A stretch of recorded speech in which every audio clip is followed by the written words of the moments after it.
Art. When we hear that word, some of our minds jump to museums or framed paintings, and in that context, some people think, nah, I'm not a big fan of art, I just don't get it. Or they think of art as something that's just for intellectuals or artsy people. But really, art is for anyone who wants to experience it, and it's often in more places than we might realize. Songs you like, movies you watch, poems, theater, even a quilt that your grandmother made. All of that and more is art. So you might be wondering, well, then what is art? How do I define it? Well, that's tough. Art's been around for thousands of years, and through the ages it's evolved in a number of different ways. And the reasons for creating it vary from person to person depending on any number of factors. So defining art is pretty tricky, and it's something that's been debated throughout history.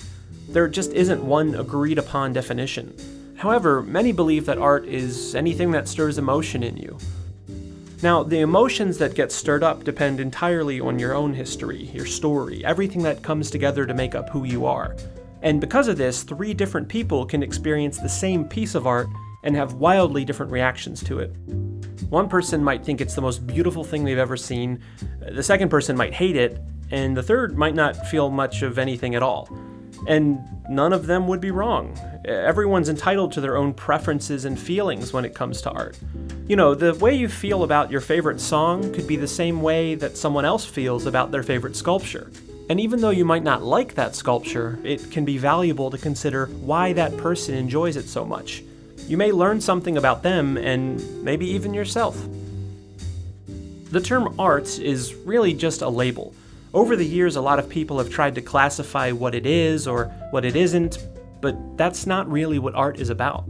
It's about your personal experience with it and the meaning that you draw from it. Everyone reacts to art differently and has the potential to grow and learn from it.